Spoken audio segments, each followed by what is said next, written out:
Hello students,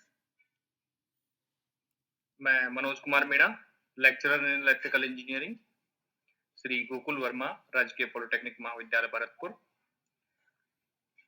आज power system third EE 308 के unit number 2 का second topic cost reduction by power station interconnection, इसके बारे में पढ़ेंगे।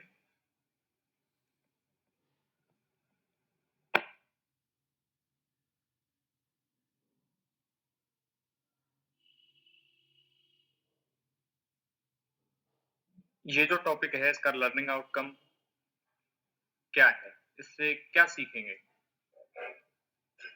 पहला है economic operation by interconnection of power plant. जो पावर प्लांट हैं जहां से बिजली बन रही है उनको आपस में कनेक्ट कर देंगे, उनको आपस में इंटरकनेक्ट कर देंगे, तो किस तरीके से ये हमारे लिए फायदे का सौदा है, इकोनॉमिकली है। तो इसको एक तो ये है, दूसरा है पीक और बेस लोड।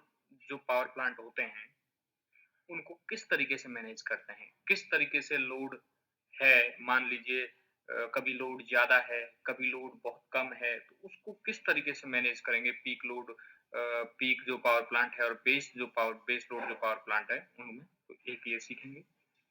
तीसरा, यूज रिसोर्सेज इकोनॉमिकली। किस तरीके से जो सारे रिसोर्स हमारे पास में अवेलेबल हैं, सारे जो पावर प्लांट हमारे पास में है, सारी जो डिमांड है उसको किस तरीके से इकोनॉमिकली मीट करवाएंगे। किस तरीके से हम चाहेंगे कि कम से कम पैसे में बिजली उत्पादित हो और कम से कम पैसे में हमारे कंज्यूमर के पास में पहुंचे और हम सभी इससे लाभान्वित हों। तो किस तरीके से इसको यूज करेंगे, इसके बारे में पढ़ेंगे। ये आप देख रहे हैं पावर स्टेशन इंटरकनेक्शन का ये डायग्राम है, ये इलेक्ट्रिकल ग्रिड है। तो इसमें आप देख रहे हैं कि जनरेटिंग स्टेशन हैं जो रेड कलर में जो बने हुए हैं वो जनरेटिंग स्टेशन है। ये भिन्न भिन्न प्रकार के जनरेटिंग स्टेशन हो सकते हैं, जैसे थर्मल पावर प्लांट हो सकता है, हाइड्रो पावर प्लांट हो सकता है, सोलर पावर प्लांट हो सकता है, न्यूक्लियर पावर प्लांट हो सकता है, किसी भी तरीके का जनरेटिंग प्लांट हो सकता है जिससे हम बिजली पैदा कर रहे हैं। अब ये जो पावर प्लांट होते हैं ये जनरली, आपने देखा होगा कोई भी थर्मल पावर प्लांट आपको सिटी के अंदर या फिर जहाँ पे अपना लोड है, जहाँ हमें चाहिए, वहाँ नहीं होता है। वो कहीं न कहीं दूर होता है, वहाँ से हमें जो डिमांड है उसको मीट कराने के लिए उस पावर को लेके आना पड़ता है। तो जहाँ पे जनरेट हो रही है वहाँ से और जहाँ पे डिमांड है वहाँ तक ले जाने के लिए हमको वायरिंग करनी पड़ती है। उस जो जनरेट हो रही है इलेक्ट्रिसिटी, उस सिस्टम को तो बोलेंगे जनरेटिंग, और जनरेटिंग स्टेशन हो गया। और इससे आगे का जो पार्ट है वो पूरा ट्रांसमिशन होगा और आगे डिस्ट्रीब्यूशन बोला जाएगा, जहाँ पे हम हमारा जो लोड है, जो डिमांड है, जो उपभोक्ता है, वो यूज करने वाला, वो डिस्ट्रीब्यूशन में आएगा। तो जहाँ से बिजली उत्पादन हो रही है, बिजली घर से जो जनरेटिंग स्टेशन है वहाँ से, और डिमांड तक लाने के लिए वो जो लोड सेंटर है वहाँ तक लाने के लिए ट्रांसमिशन लाइन्स की ज़रूरत होती है। तो ट्रांसमिशन सिस्टम उसको बोलते हैं। इन्हीं ट्रांसमिशन लाइन्स के थ्रू जो विभिन्न प्रकार के जो जनरेटिंग स्टेशन हैं, उनको जोड़ा गया है। आप देख सकते हैं इसमें रेड जनरेटिंग स्टेशन से और टावर तक जो लाइन जा रही है वो रेड दिखाई हुई है। इसके बाद में जो ट्रांसमिशन जो सिस्टम है वो ब्लू कलर में दिखाया गया है। ये इसको देख सकते हैं आप, पूरे जनरेटिंग स्टेशन आपस में कनेक्टेड है। तो इस तरीके से ये पूरा ग्रिड बनता है जैसे भारत में पहले नॉर्थ ग्रिड अलग था, साउथ ग्रिड अलग था और नॉर्थ ईस्ट ग्रिड अलग था। इस तरीके से 5 ग्रिड शायद भारत में थे। अब वन नेशन वन ग्रिड हो चुका है, पूरा भारत एक ग्रिड है। सारे जो पावर प्लांट हैं, सारे जो जनरेटिंग पावर प्लांट हैं, वो आपस में जो ट्रांसमिशन सिस्टम है उसके थ्रू कनेक्टेड है। तो अब देखेंगे कि किस तरीके से कॉस्ट रिडक्शन, कॉस्ट किस तरीके से कम होगी इस तरीके से इंटरकनेक्शन से। तो आगे चलते हैं।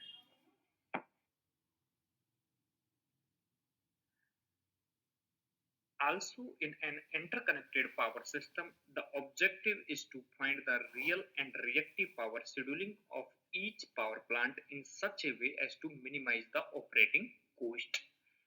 This means that the generator's real and reactive power are allowed to vary within certain limits so as to meet a particular load demand with minimum fuel cost. एक तो हमारी डिमांड कितनी है इसको फोरकास्ट करना। फोरकास्ट मतलब इसका अनुमान लगाना। एक मान लीजिए सुबह का टाइम है, सुबह का टाइम अपनी डिमांड कम है, फिर ऑफिस टाइम आ गया, ऑफिस टाइम आते ही अपनी डिमांड बढ़ गई, फिर ऑफिस टाइम के बाद में धीरे धीरे 12 या एक 2 बजे के आसपास डिमांड बहुत ज्यादा बढ़ जाती है, फिर दोबारा धीरे धीरे कम होने लगती है, फिर ऑफिस बंद हो जाते हैं, शाम के टाइम या रात के वक्त केवल इमरजेंसी और हाउस का जो है सिर्फ वो ही रहता है। तो इसके हिसाब से अलग अलग समय पे जो अलग अलग जो डिमांड है उसको फोरकास्ट करके रखना और उस डिमांड के अनुरूप हमें उत्पादन करना है। उस डिमांड के अनुरूप उत्पादन करना है कि जो क्योंकि हम बिजली को जो हम उत्पादित कर रहे हैं उसको स्टोर नहीं कर सकते। ये सबसे बड़ा ड्रॉबैक है। इस ड्रॉबैक नहीं, ये एक उसको स्टोर कर ही नहीं सकते बिजली को। तो इसकी वजह से हमें क्या करना होता है, जितनी हम उत्पादन कर रहे हैं वो पूरा की पूरा जो जितनी डिमांड है उससे बिल्कुल बराबर होना चाहिए। और जो लॉस हो रहा है सिस्टम में उसके जो डिमांड है प्लस में लॉस, क्योंकि लॉस भी सिस्टम में होते हैं, हानि भी सिस्टम में होती है, तो उनके बराबर होना चाहिए। तो एक तो ये चीज है। दूसरा ये है कि ये होने के बाद में कौन सा पावर प्लांट है, कौन सा पावर प्लांट है उसको हम कितना लोड सप्लाई करेंगे, कितनी पावर सप्लाई करेंगे उससे, कि जो हमारा जो फ्यूल है, फ्यूल कॉस्ट वो मिनिमम हो, हमारी ऑपरेटिंग कॉस्ट है वो मिनिमम हो जाए। इस तरीके से हम इंटरकनेक्टेड सिस्टम है, इससे इन दो चीजों का लाभ हमें मिलता है। मान लीजिए जैसे आगे भी देखेंगे हम कैसे हाइड्रो पावर सिस्टम और थर्मल पावर प्लांट कनेक्ट होते हैं, आगे देखेंगे। तो इससे 2 फायदे हैं। एक तो जितना हम उत्पादन कर रहे हैं उतना लोड को मीट कराना होता है, तो जो ओवरऑल ऑपरेटिंग कॉस्ट है वो इससे हमें कम करनी है। एक दूसरी फ्यूल कॉस्ट भी हमें कम करनी है कि कब कौन सा पावर स्टेशन को हमसे हमें बिजली उत्पादन करना है, इसका हमें पहले से अंदाजा पहले से फोरकास्ट करके रखना होगा कि कब कौन से उसको चलाएं कि हमारा जो फ्यूल है ओवरऑल जो कॉस्ट है वो कम हो। इसे ही ऑप्टिमल पावर फ्लो प्रॉब्लम बोला जाता है। जैसे आप देख सकते हैं इसमें हाइड्रो पावर प्लांट है, डायग्राम में हाइड्रो पावर प्लांट से ट्रांसमिशन स्टेशन को आ रही है, वहां से ये ट्रांसमिशन लाइन है, ट्रांसमिशन सब स्टेशन, फिर यहाँ से आगे डिस्ट्रीब्यूशन, डिस्ट्रीब्यूशन से आगे फिर ये घर में बिजली आ रही है। तो आगे चलते हैं।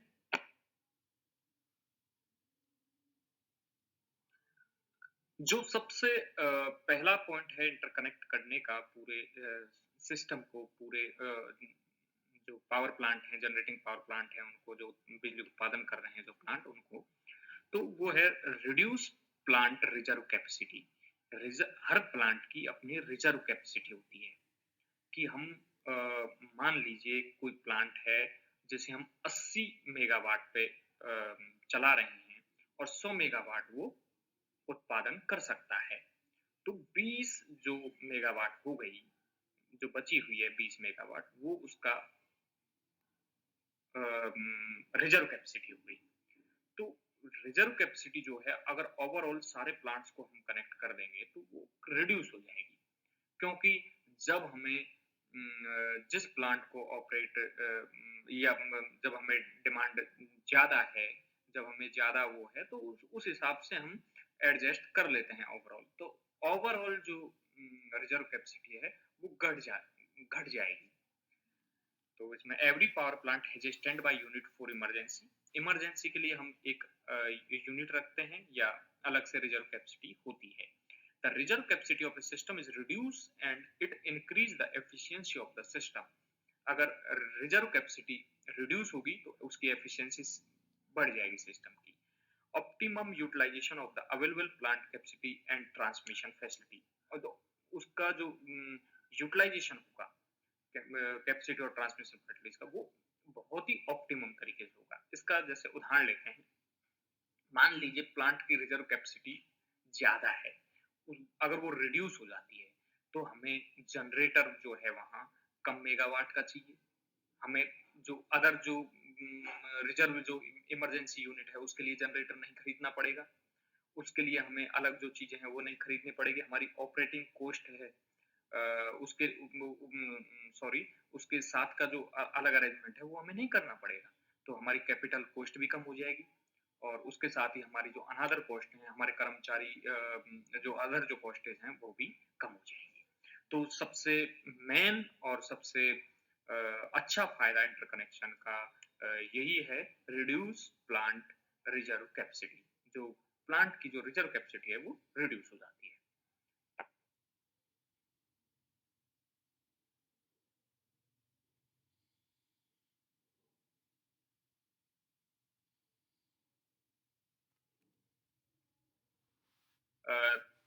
रिड्यूस कैपिटल कॉस्ट, जिस तरीके से हमने पहले बात कर चुके हैं, with interconnected station generators of large size can be employed resulting in reduce capital cost per kilowatt. जो इंटरकनेक्शन से जो बड़े साइज के जो जनरेटर हैं उनकी जो कैपिटल कॉस्ट है वो रिड्यूस हो जाएगी। तो इस तरीके से कैपिटल कॉस्ट भी रिड्यूस हो जाती है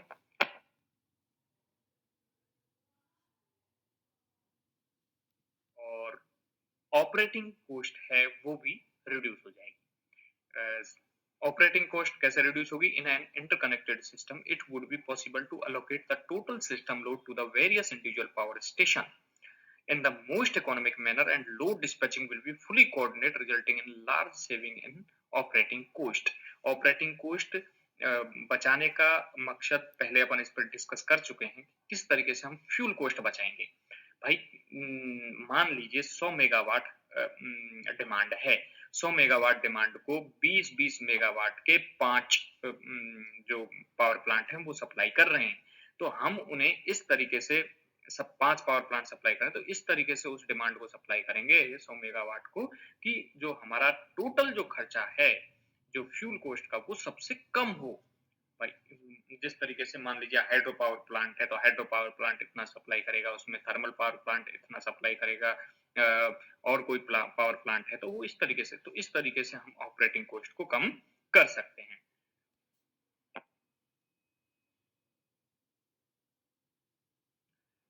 जिस तरीके से एक एग्जांपल के तौर पर देखते हैं economical operation, interconnection between hydro electric power station. Interconnection between मतलब हम दो पावर स्टेशन हैं, हाइड्रो पावर प्लांट और थर्मल पावर प्लांट।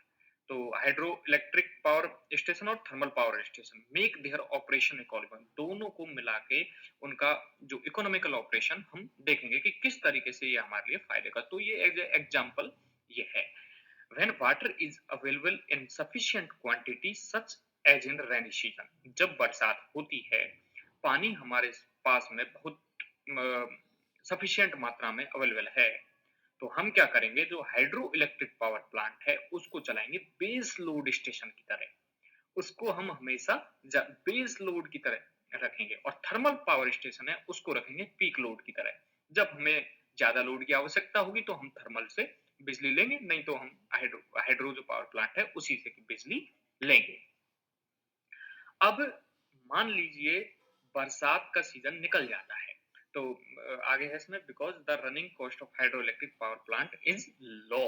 तो रनिंग कॉस्ट जो है हाइड्रोइलेक्ट्रिक पावर प्लांट की लो होती है। रनिंग कॉस्ट का मतलब कि फ्यूल तो हाइड्रोइलेक्ट्रिक जो पानी से जो बिजली बन रही है उसमें जो रनिंग कॉस्ट है, जो ऑपरेटिंग कॉस्ट रनिंग कॉस्ट है, जो फ्यूल कॉस्ट है वो बहुत कम है।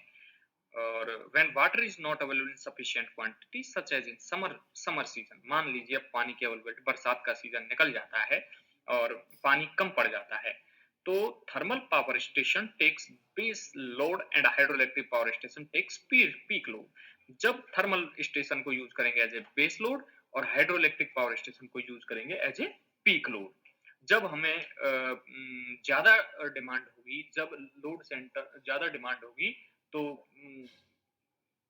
हाइड्रो इलेक्ट्रिक जो बिजली से जो वो पानी से जो बिजली बन रही है, उसे हम पीक लोड में इस्तेमाल करेंगे और बेस लोड के लिए थर्मल पावर स्टेशन को चलाएंगे। Economy is also obtained by sharing the total demand among the interconnection power station in such a way that the more efficient power station run continuously throughout the year at high load factor and less efficient plant operate for peak load hours. एक ये और फायदा है कि हम देख रहे हैं कि किस तरीके से हम बैलेंस कर रहे हैं चीज़ों को। किस तरीके जब हमें बेस लोड या पीक लोड का जो है मैनेजमेंट हम कर रहे हैं, तो इसमें देखेंगे कि जिन पावर प्लांट का जो बहुत लेस एफिशिएंट हैं या फिर जो पुराने हो चुके हैं, उसको थोड़ा आगे भी देखेंगे, तो उनको ऑपरेट हम पीक आवर्स में करेंगे।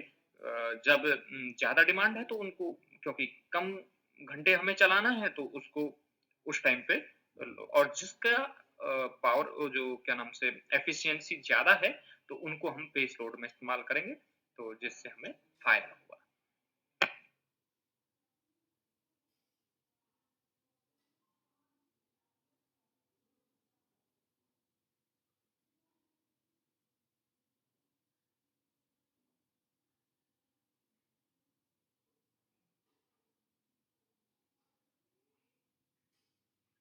Use of older plants. The interconnection system make it possible to employ the older and less efficient plant to carry peak load of short duration. मतलब जो इंटरकनेक्शन होगा तो उसमें जो पुराने जो पावर प्लांट्स हैं और लेस एफिशिएंट जो पावर प्लांट हैं, ये हमेशा तभी हम यूज करेंगे जब पीक लोड होगा, क्योंकि ये हमारे लिए महंगा पड़ेगा। क्योंकि लेस एफिशिएंट है तो महंगा पड़ेगा, सीधी सी बात है। तो इसकी वजह से हम इनको यूज तभी करेंगे तब बहुत ज्यादा पीक लोड होगा, तो उस टाइम शॉर्ट ऑफ ड्यूरेशन के लिए इनको यूज करेंगे, बाकी बेस लोड प्लांट्स यूज करेंगे।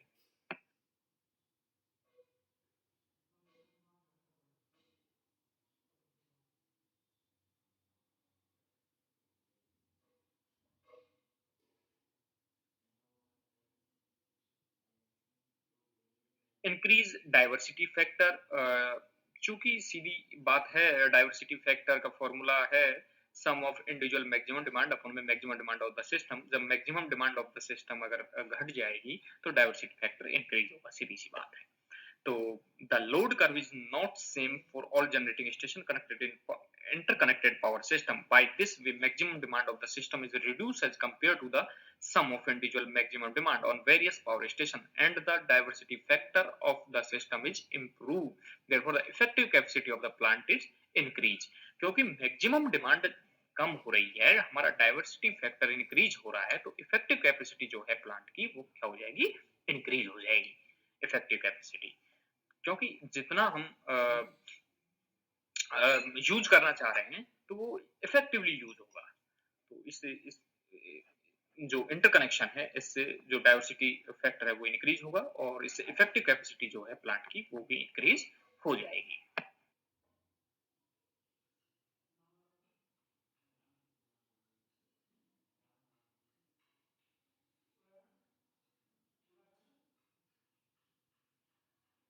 आज का ये जो लेक्चर है इससे हम काफी चीजें सीखे हैं, तो इससे इससे संबंधित सवाल हैं स्टूडेंट्स के लिए। पहला सवाल है, why why are we so much interested in reduce the reserve plant capacity? Reserve जो प्लांट कैपेसिटी है, इसको रिड्यूस करने में हम बहुत ज़्यादा इंटरेस्टेड क्यों हैं? तो इसलिए है क्योंकि रिजर्व प्लांट कैपेसिटी अगर हमारी रिड्यूस होती है तो पहली बात तो हम पढ़ चुके हैं कि जो कैपिटल कॉस्ट है वो कम हो जाएगी। कैपिटल कॉस्ट कम होने के साथ में ही हम जो एफिशिएंटली और इकोनॉमिकली ऑपरेशन इससे कर सकेंगे। दूसरा, how reduce capital cost and operating cost by power plant interconnection.